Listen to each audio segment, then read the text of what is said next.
Hi, everybody. Okay.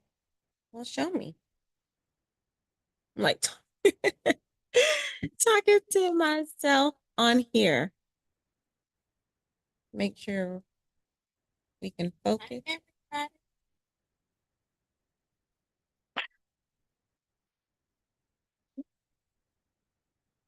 Like talking to myself on here.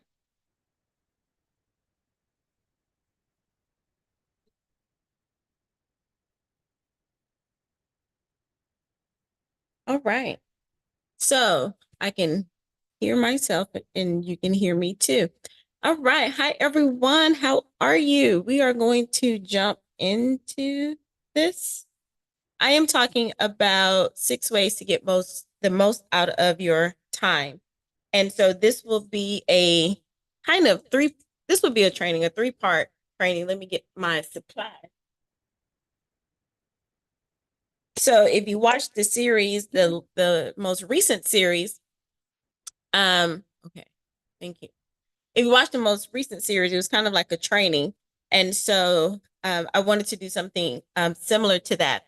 What I am thinking of doing is inviting people to come into the Zoom room with me.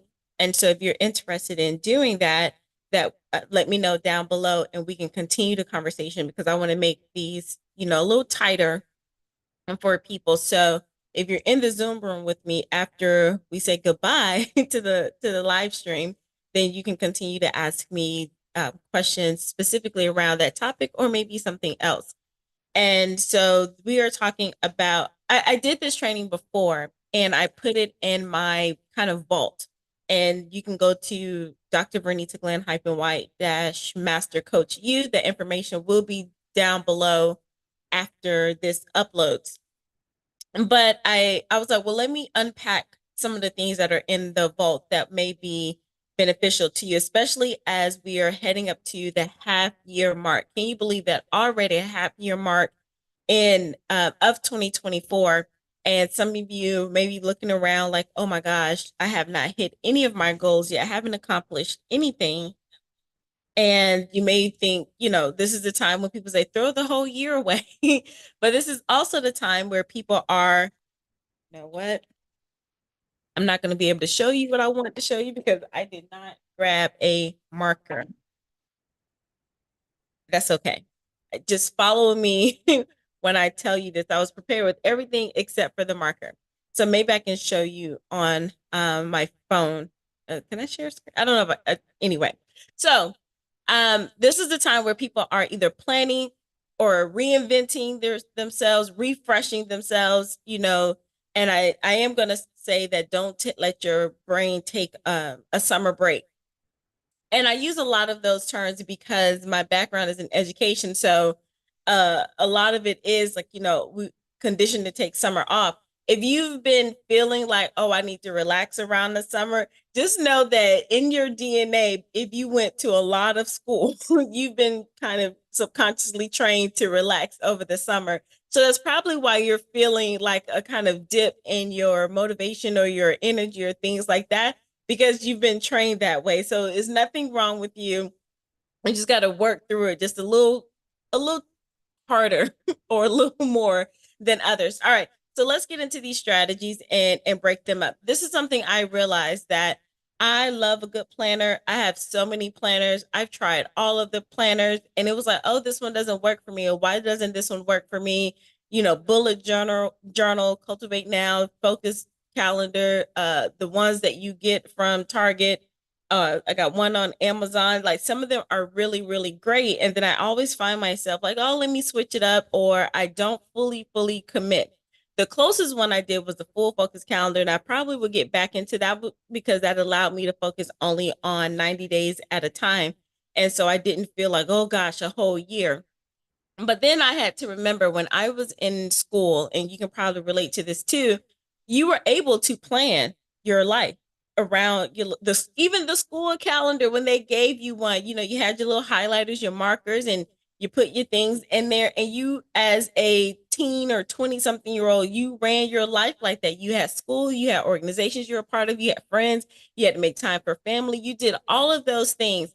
And then so it got me to thinking, why? Why did it appear that you had your life together so much as a 20 something year old, and now maybe you're a late 30ish, 40ish, 50ish, and beyond, and you're like, I can't get a handle on my life? But that's not true. Yes, you can. So I want you to think about why school works in a way. Or let's think, if you did not go to traditional at the traditional route, let's say you did advance in like your corporate trainer, you went straight from high school and you went that route. Why were you able to move up in the company, get these positions, crush these, deadlines and projects and things like that?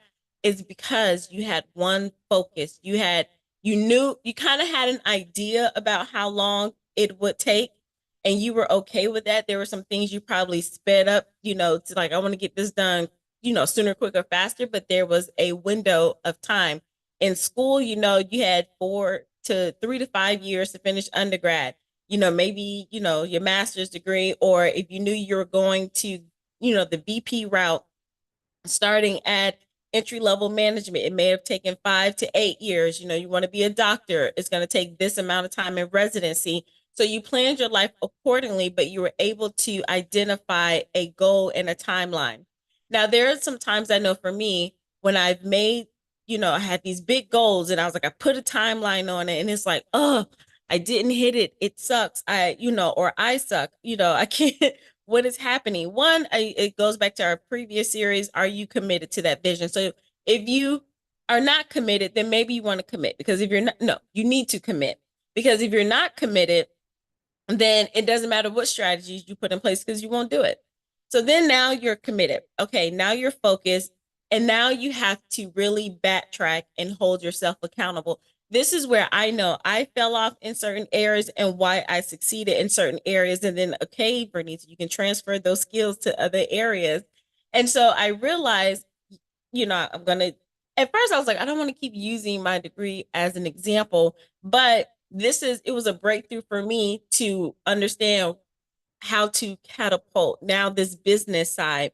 I'm so excited. Maybe I'll talk about that tomorrow, about this new coach and being in, her ecosystem. I was like, I say ecosystem. So anyway, I'm so excited. I'll talk about her later. Now it's a woman, because I've been hinting about it. But anyway, so I was sitting there realizing, like, oh, this is why things aren't working as quickly as I want them, because I didn't fully transfer everything I learned from getting my PhD in 3 years. It really came down to the crunch time of the last 6 weeks of that school year.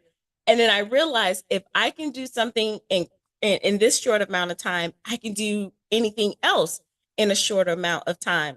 So how did I do that? Well, I had to track everything.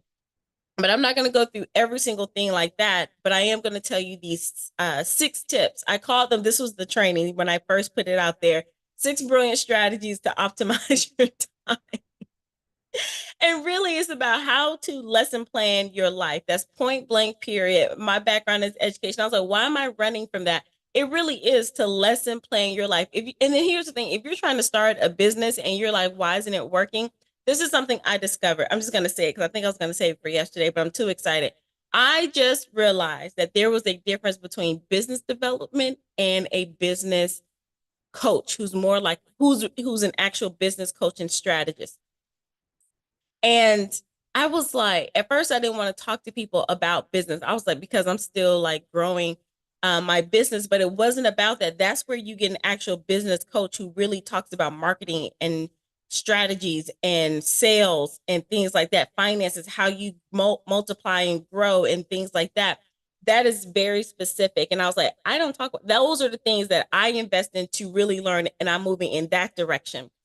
Business development is really about, this is Bernita's take, but I know it's true because I've been in some communities and I know this is true. It is about your mindset and your self leadership, which is really like your personal development. If you don't have that under lock and key, all of the strategies that a true business coach will tell you is going to go out of the window.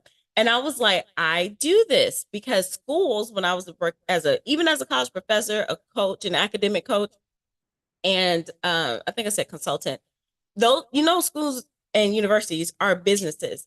And I worked with leaders on running that machine.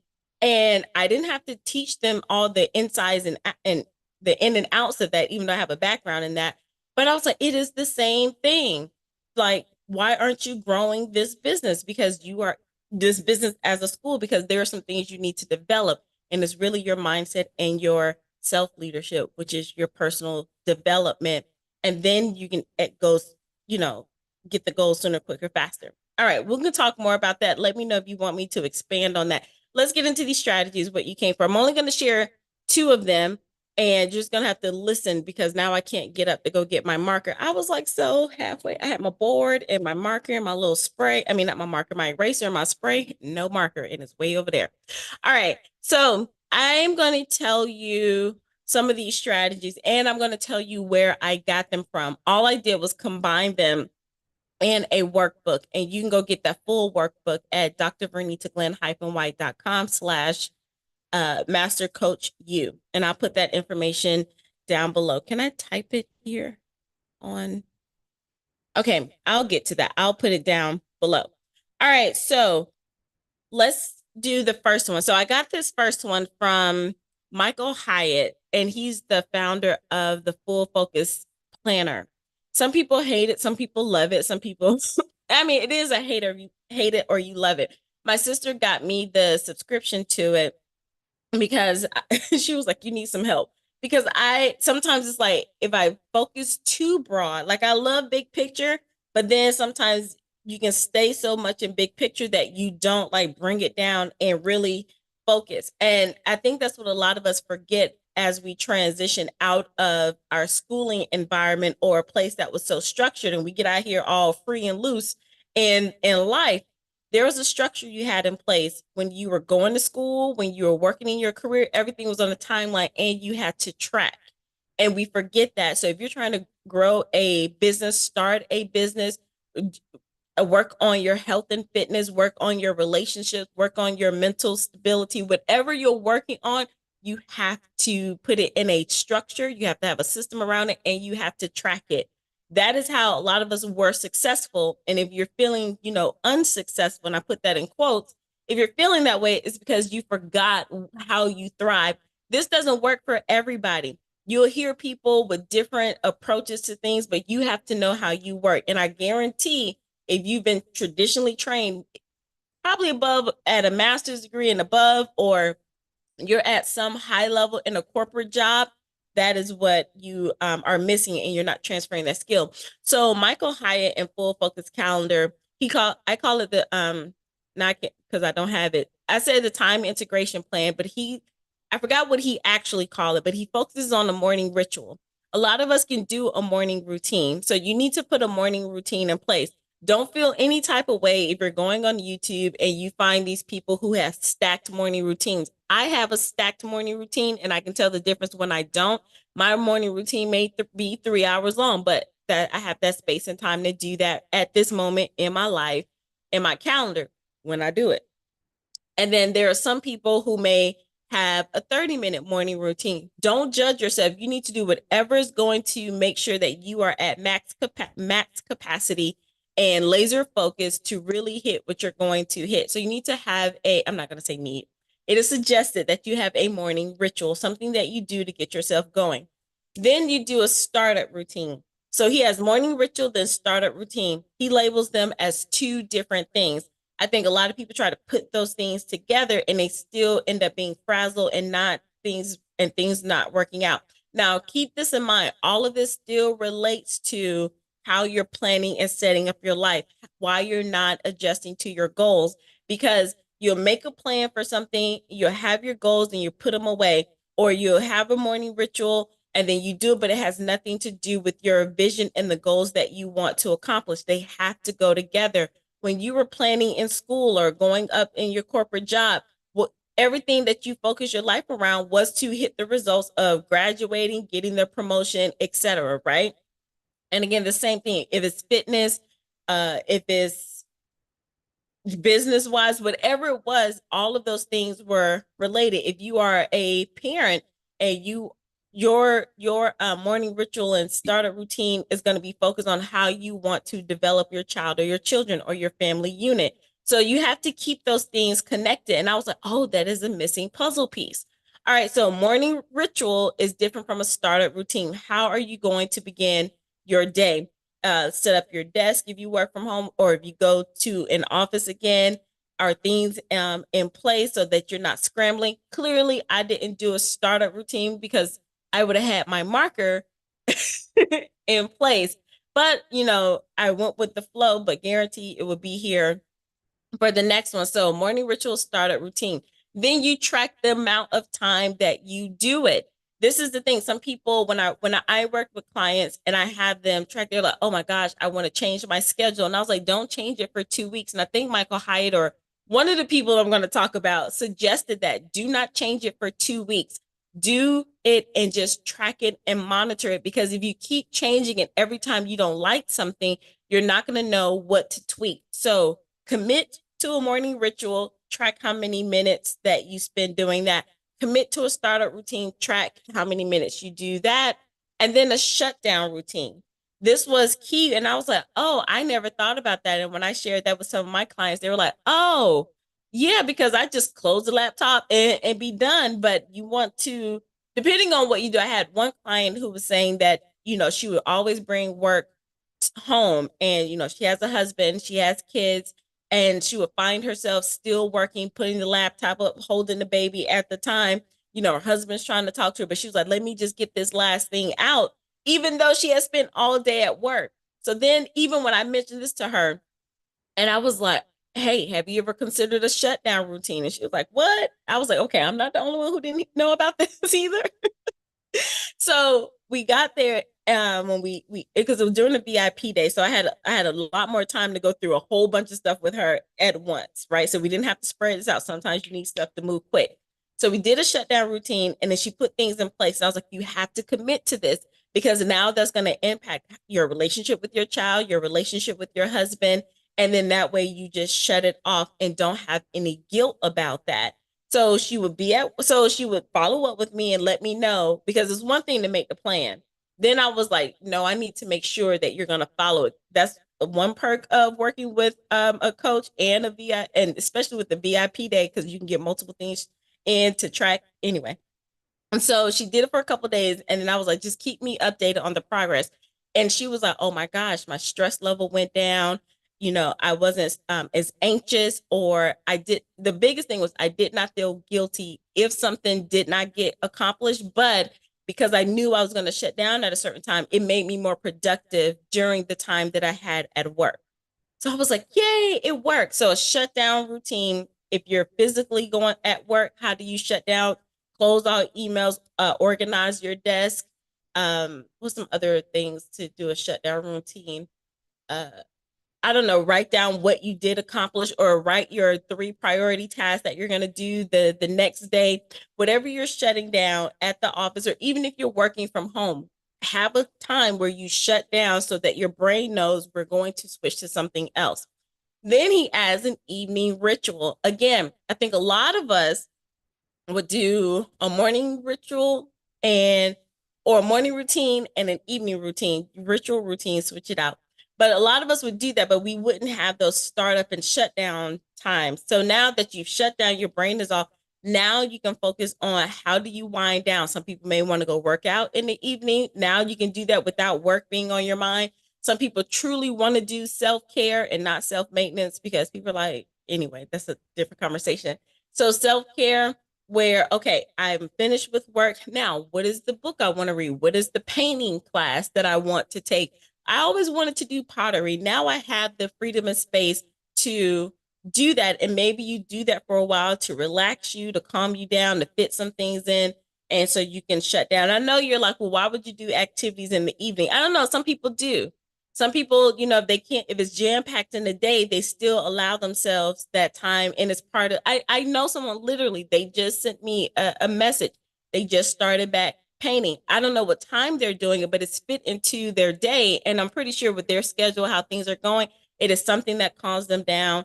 in the evening so they can relax. I think a lot of us are still on high alert, and then we wonder why we can't have a good night's sleep because we didn't shut down from work or whatever you're doing, and then you didn't calm yourself down.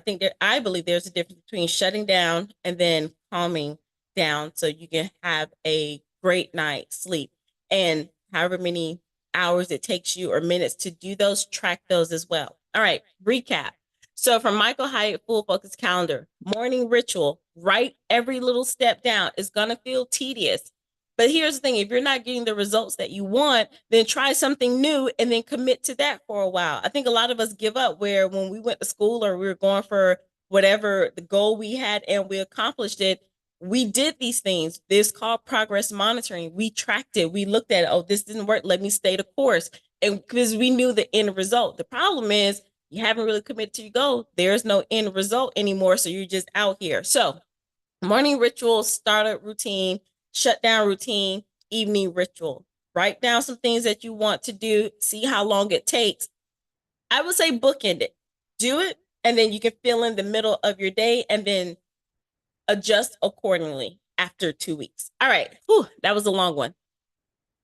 Okay, so the second strategy, and then we're wrapping up today because I want to do, I don't want to give you all of them because I want you to focus, write some notes down, and probably by the third day, you may figure out which one you want to do. All right, so where did I get this third one from? All right, so this third one I got from Lisa Nichols from Motivating the Masses is renaming your outcome versus duty. So strategy 2. And I thought this was a good strategy because if you are putting things in your calendar and you're not accomplishing them, this small little tweak could help you. So let's say you're really good at blocking out your time, but because when you see it come up on your calendar, you get this feeling inside of you that makes you not want to do it. So it could be because you need to talk about the outcome of it and rename it. So here's an example. Let's say you have on your calendar prayer, devotion, gratitude, meditation, however you're going to do it. See, some of this, you see how it can be part of your morning ritual or routine in your startup. So all of this is connected, but you use what works for you. So you could have prayer, devotion, gratitude time, journal, meditation, whatever. And you might say, I don't feel like praying today. Not saying that it's a bad thing. We all should be praying, right? Especially if you're a believer. But let's just say it's just like it started to feel like a task. But if you write the outcome, and this is an example that she gave, celebrate with God or connecting with my source, because God is the true vine. Jesus is the true vine. That's the source, right? Or insert yours. So, but if you celebrating and connecting, where do I get my strength and my power and my source from? That is more motivation for you to go up in prayer instead of prayer feeling like a drag. Not saying that it is, but our things that we say trick ourselves into not doing something. So we have to re-trick ourselves into doing it. I know, small little mental hacks. Another one, I had another coach say this, that if you're in business, you have to do sales calls. And I know it's like, oh gosh, I do not want to get on sales. I do not like sales. And then I've learned if you don't make sales, you don't have a business. So get good at sales. But let's say that the word sales, like I started putting it on my calendar, generate sales. And then I was, because it doesn't bother me now. But for some people who still feels like a drag, or I may, if I may go in there and kind of like put a slash there. One coach said, I think let me see, is it on here? Well, one coach said was maximizing my profits, or let me see if I have it on here. Investing my time. I'm trying to see, is it on here before I go off the top of my head? No, I think I took that one off. But anyway, whatever, getting to the bag, securing the bag, whatever it needs to be put, whatever outcome, if you focus on the outcome, you're more likely to do the task and to be able to track it off versus getting on sales calls, because that could tell your brain like, oh, I don't want to do that. But what is the outcome of the sales call? One, I get to service people and I get to talk to people and I get to connect people and I really get to hear how I can support them if I can. In doing sales calls, I get to generate income and I get to get money. I get to do my business is growing. The thing that I wanted to do, the thing that I was like, quit my job for, you know, it is happening. I get to buy, you know, whatever thing it is, go on a vacation, whatever the outcome it is, change that. And then so you can get more excited about that. Another example that I have on here is time with friends. And yes, you should schedule time with friends. So on here, I have loving and honoring my community. I think those were her words, but you can put your words in there. Or I think I did this when I was going through that exercise. Either way, this is just an example. But if you think about the things that you have to do and then the things that you get to do, actually the things that you get to do throughout the day, because all of this is a luxury and a privilege of whatever you get to do, right? Think about your outcome. When you were highly driven, when you got the goals that you accomplished, and I keep going back to school or that promotion or climbing up the ladder, whatever it was, everything you did was for the outcome. You may have hated to do your research paper. You may have hated to do that presentation at work, or it felt like, oh gosh, why am I doing this? But the outcome was so I can go to the next step, or I can get the grade, or this is going towards me finishing this class so I can get this degree. This is going towards that promotion I've been going after, or that pay raise, or whatever. You are outcome focused. And for some reason, we just chilled out on the outcomes. And that's why we feel stuck, because you're not really stuck. You have to focus more on the outcome and then track it. All right. So those are the last two. Those are the only two I'm going to talk about. And the next one, I'm going to talk about desire zone. And then we're going to talk about theme days and weeks for part 2 of this time optimization, however I'm going to call it. But I wanted to focus on that because I know that we're at, well, whatever period, whatever time of the year that you're watching this, there is a time where you're going to feel like you're in a slump, or you're going to feel like, okay, maybe I need to just throw everything away and start over. I'm going to invite you not to do that, because I don't think you put all of your energy into the thing that you're going after. I'm going to ask you or invite you to recommit to that and then put a plan in place. If you are struggling with trying to put a plan in place, and when I say plan in place, this isn't, this is, I think this is really, really where and not to toot my own horn, but yep, toot toot. How, this is where I know that when I focus on something, things get done, because literally for years, I focused on lesson plans, detailed lesson plans when I was in as a K-12 teacher and a college professor. And when I say lesson plans, it's always, what is the topic? What is the end result? What are we doing in between to get that? Whether we do that in one day, whether we do that in a semester, talking school language, 90 days, or whether we do that for the full year. And I was like, duh, Vernita, that is what you've been doing. It's the same thing in life. If you are trying to go after a fitness goal, and even though I am not a health coach, because I do believe you need the person to the person that specializes in that, but there's a reason why you haven't hit that and you're not getting that breakthrough with the health coach. I can see something probably the health coach cannot see, and then to help you, because I guarantee the plans that you're putting in place, what's going on in between your mind, something that you cannot see that's over in your other areas of your life that's keeping you from hitting that weight release goal. If it's business, and I'm so excited that I've figured this out, it's not the tactics of the business coach of getting the leads or the sales or how to do your money. It is the development part of why you're not showing up to, I don't know, do those talks, or go build your email list, or posting like you want to post, or whatever that is. So the people told you what to do, but it's a reason why you're not doing it. And what are the you don't have a plan in place. How are you waking up? How much time are you spending on this during the day? What is your attitude towards the times that you're doing this? When I was lesson planning, I should pull one out. I literally had the teachers go through and the administrators. So I want to show them like what they need to expect. What are the questions I'm going to ask? What is the response I'm expecting to get? This is the tactic or problem I want the student to solve. How would I approach that problem if I had to do it? How much time am I going to do this? If it doesn't work, then what do I do? I gave all the instructions that I'm going to do. How am I going to assess that they really got what they were going to get? Guess what? You do the same thing in your adult life.